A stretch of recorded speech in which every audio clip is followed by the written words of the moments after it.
بسم اللہ الرحمن الرحیم۔ ناظرین السلام علیکم، میں ہوں آپ کا میزبان صابر شاکر، وفاقی دارالحکومت اسلام آباد سے کچھ تازہ ترین اور اہم معلومات کے ساتھ پاکستان کی حالات و واقعات، سیاسی صورتحال بدستور کشیدہ اور کہیں سے بھی کوئی اچھی خبر نہیں ہے، اور خاص طور پہ معاشی میدان میں پاکستان کی معیشت بدستور بلکہ انتہائی برق رفتاری سے، تیز رفتاری سے ڈکلائن کا شکار ہے، اور ہر روز جو خبریں آ رہی ہیں وہ کسی بھی شعبے سے اچھی خبریں نہیں آ رہی۔ اسٹاک ایکسچینج، اسٹاک مارکیٹ جو ہے وہ پورے ہفتے کریش رہی، اور آخری دن بھی اس کا بہت ہی برا حال ہوا، اربوں نہیں کھربوں روپیہ پاکستانی انویسٹرز کا ڈوب گیا، اور ابھی یہ کہتے ہیں کہ باہر سے سرمایہ کاری آئے۔ اس کی وجہ صرف یہ ہے کہ اس ہفتے غیر یقینی کی صورتحال میں بہت زیادہ اضافہ ہوا، اور پاکستان تحریک انصاف پابندی لگانے کی خبریں اور پھر آرٹیکل 6 کے تحت مقدمہ چلانے کی خبریں، یہ دو خبریں اس ہفتے پاکستان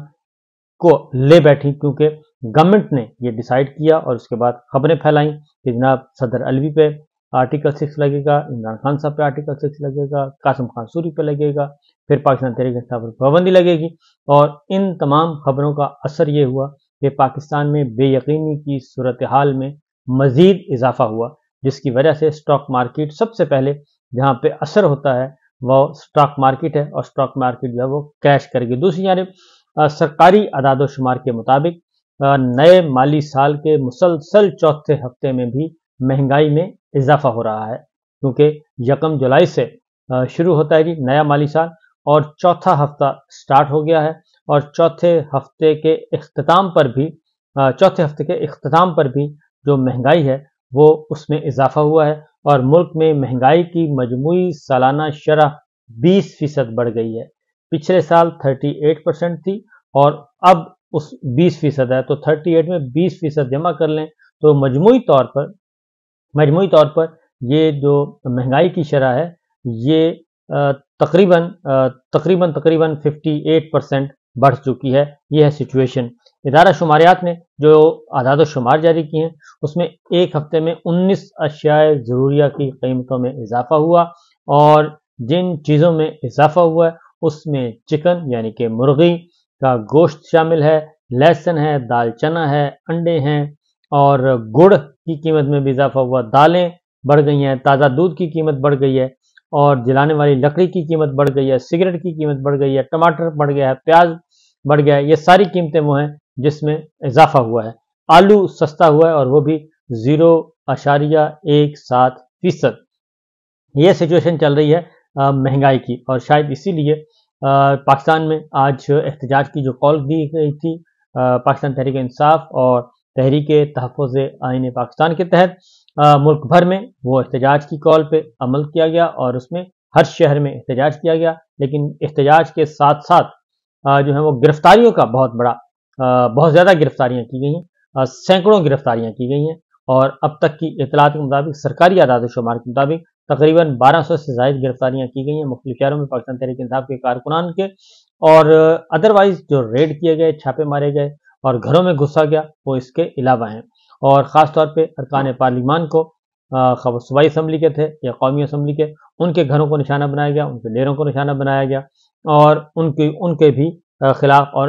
2 جو ہیں ان کو گرفتار بھی کیا گیا، 2 ارکان کو گرفتار بھی کیا گیا۔ تو یہ اوورال سچویشن چل رہی ہے، مجموعی طور پر 1200 لوگ جو ہیں وہ گرفتار ہو چکے ہیں۔ جو دوسری جانب جماعت اسلامی کا دھرنا جو اسلام آباد میں، وہ بھی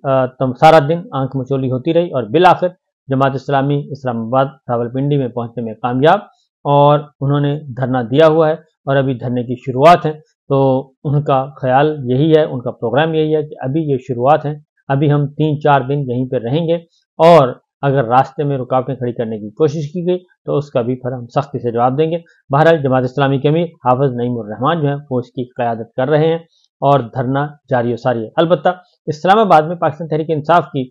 لیڈرشپ جو ہے، انہوں نے جو آج کی احتجاج کی کال تھی وہ ملتوی کر دی تھی، منسوخ کر دی تھی، اور اسلام آباد ہائی کورٹ سے چونکہ ان کو NOC نہیں ملا، گورنمنٹ نے نہیں دیا، تو جس کی وجہ سے وہ آگے نہیں بڑھ سکے۔ تو آگے بڑھتے ہیں جی، اڈیالہ جیل سے کچھ خبریں آپ کے ساتھ شیئر کرتے ہیں۔ آج اڈیالہ جیل میں بھی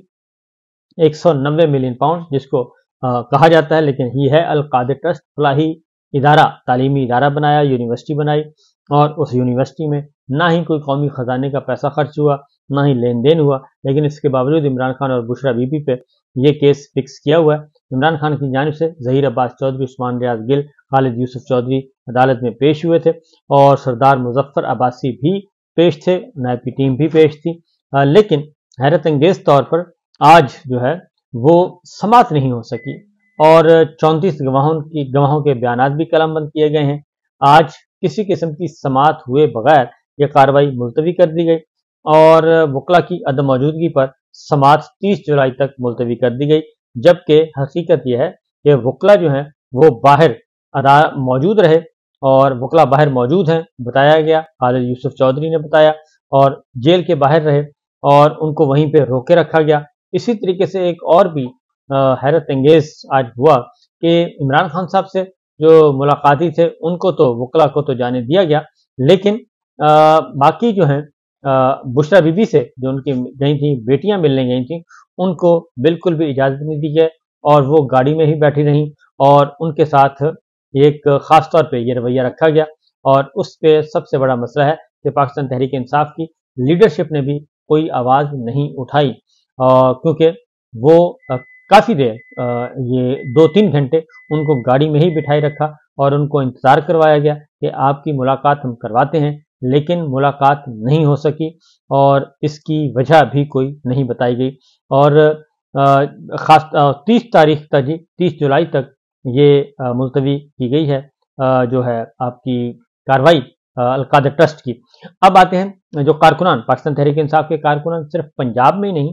بلکہ پنجاب میں تو سینکڑوں کی حساب سے گرفتار کیے گئے، اور البتہ کراچی سے بھی اور سندھ سے بھی پاکستان تحریک انصاف کے کارکنان کو گرفتار کیا گیا، اور کراچی 3 تلوار پر احتجاج کیا گیا تھا، اور وہاں سے 7 کارکنان کو ابتدائی طور پہ گرفتاری کی اطلاع ہے، اور اس کے بعد کراچی سے مزید اس کے بعد تقریباً 6 خواتین کو گرفتار کیا گیا، اور نامعلوم مقام پر ان کو منتقل کیا جاتا رہا۔ ملیر میں بھی پاکستان تحریک انصاف کے کارکنان کو گرفتار کیا گیا، وہاں پہ بھی احتجاج ہوا، اور حیدرآباد سے بھی پاکستان تحریک انصاف کے کارکنان کو گرفتار کیا، وہاں پہ بھی احتجاج ہوا، کشمور سے پاکستان تحریک انصاف کے کارکنان کو گرفتار کیا گیا، وہاں پہ بھی احتجاج ہوا تھا۔ تو یہ سارا دن آنکھ مچولی چلتی رہی ہے، گرفتاریاں بھی ہوتی رہی ہیں، اور احتجاج بھی ہوتا رہا ہے، اور خاص طور پہ اسلام آباد میں جماعت اسلامی جو ہے انہوں نے پیچھے ہٹنے سے انکار کر دیا، اور وہ مختلف شہروں سے آئے اور آ کر انہوں نے پڑاؤ ڈالا ہوا ہے راول پنڈی میں۔ وہ ڈی چوک کی طرف آنا چاہ رہے ہیں، ڈی چوک نہیں ان کو آنے دیا گیا، وہاں پہ البتہ ریڈ زون جو ہے مکمل طور پر سیل کیا گیا ہے، اور نہ صرف سیل کیا گیا بلکہ کنٹینرز ہی کنٹینرز اسلام آباد کی طرف نظر آ رہے ہیں، اور وہاں پہ ہر روڈ بلاک کیا ہوا ہے، اور راول پنڈی میں بھی کچھ ایسی ہی صورتحال ہے۔ تو اس پر گفتگو بھی کی گئی ہے، خاص طور پہ بشرا بی بی کی بہن جو ہیں انہوں نے بھی اس پہ احتجاج کیا ہے، آواز بلند کی ہے، خاص طور پہ اس بات پہ کہ بشرا بی بی کی بیٹیوں کو ملاقات کی اجازت نہیں دی گئی، اور نہ صرف ملاقات کی اجازت نہیں دی گئی بلکہ ان کے ساتھ ناروا سلوک بھی رکھا جاتا ہے، اور بشرا بی بی کے ساتھ ملاقات، اور شاید یہ بتایا جا رہا ہے کہ جو کہ آج ایک اور بھی ہوا ہے کہ مشیر جو تھیں وزیر اعلیٰ پنجاب خیبر پختونخوا کی مشال یوسفزئی، وہ بھی اندر نہ جا سکیں، اور 11 بجے عدالت برخاست ہوئی اور جج صاحب باہر نکل آئے۔ مشال یوسفزئی نے بتایا، اور ہم نے جج صاحب کو بتایا ہمارے وکلا موجود ہیں، بشرا بی بی کے 3 ہفتے قبل خون کے نمونے لیے گئے، اس کی رپورٹ بھی ہمیں نہیں دی گئی، اور بشرا بی بی کو ہارپک کھانے میں ملا کر دیا گیا تھا۔ بشرا بی بی نے کہا ہے کہ مر جاؤں گی، بانی کے ساتھ کھڑی رہوں گی، ہم اسلام آباد ہائی کورٹ میں ملاقاتوں میں رکاوٹ ڈالنے والوں کے خلاف درخواست دائر کریں گے، اور القادر ٹرسٹ باقی کیسز کی طرح اڑ جائے گا۔ نعیم حیدر پنجھوتا نے بھی آج کی جو اڈیالہ جیل کے باہر اور اندر جو مناظر تھے اس کے بارے میں بتایا۔ انہوں نے کہا جی اڈیالہ جیل کے باہر وکلا کے لیے رکاوٹیں کھڑی کی جا رہی ہیں، اور القادر ٹرسٹ میں جس طرح سماعت ملتوی کر دی گئی یہ بڑا عجیب ہے، اور کہا گیا کہ وکلا وقت پر سماعت میں نہیں پہنچے، ہمارے وکلا کو سپرنٹینڈنٹ کے آفس میں بٹھا دیا گیا تھا، اور بشرا بی بی کے بچوں کی بھی ملاقات نہیں کرنے دی گئی، کورٹ کے اندر بتایا گیا وکلا موجود نہیں تھے، جبکہ ہمارے وکلا وقت پر پہنچ گئے تھے، اور چیف جسٹس سپریم کورٹ کو چاہیے کہ عمران خان کے کیسز سے الگ ہو جائیں، اور توشخانہ کے نئے کیس میں عمران خان اور بشرا بی بی کی گرفتاری ڈالی گئی ہے۔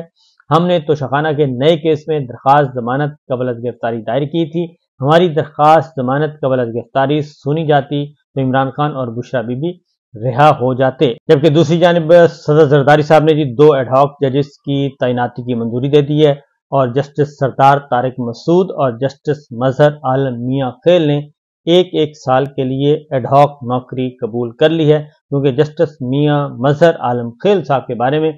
کہا گیا تھا کہ انہوں نے واٹس ایپ پہ معذرت کر لی تھی، اور انہوں نے کہا تھا کہ سیاسی ماحول ایسا ہے اور جو سوشل میڈیا پہ جس طرح کی تنقید کی جا رہی ہے اور جو اس وقت عدالتوں پہ دباؤ ہے، تو ان حالات میں میرا جو ہے وہ یہ آفر قبول کرنا مشکل ہوگا۔ لیکن اس کے بعد ان کے نام کی منظوری چیف جسٹس قاضی فائز عیسیٰ صاحب نے یہ کہہ کر لی تھی کہ آپ منظوری دے دیں، میں ان سے بات کروں گا اور ان کو آمادہ کروں گا اور وہ جوائن کریں گے، تو قاضی صاحب کی یہ بات سچ ثابت ہوئی، اور اس کے بعد مظہر میاں خیل صاحب نے بھی یہ نوکری قبول کر لی، حالانکہ وہ پہلے ہی مسابقتی کمیشن میں آلریڈی کام کر رہے تھے، لیکن شدید ترین تنقید کے باوجود، وکلا کی مخالفت کے باوجود دونوں ایڈ ہاک ججز نے ریٹائرڈ ججز ہیں، 1 سال کی ایڈ ہاک نوکری قبول کر لی، جبکہ 2 آنریبل ججز نے انکار کر دیا تھا، جسٹس مقبول باقر اور جسٹس مشیر عالم، دونوں نے معذرت کر لی تھی، اور لیکن جسٹس سردار طارق مسعود اور جسٹس مظہر عالم میاں خیل نے ایک نے معذرت کرنے کے باوجود دوبارہ یہ عہدہ قبول کر لیا۔ تو بہرحال یہ ان کے پیچھے ایک باقاعدہ طور پہ جو خبریں آ رہی تھیں اور آ رہی ہیں کہ یہ کھیل کھیلا گیا تھا، 3 سال کے لیے ان کو مقرر کرنا مقصود تھا، لیکن وہ پلان نہیں کامیاب ہو سکا قاضی صاحب کا، اور 3 سال کے بجائے صرف 1 سال کے لیے، اور 4 ججز کے بجائے 2 ججز آمادہ ہو سے، باقی 2 ججز نے معذرت کر لی۔ تو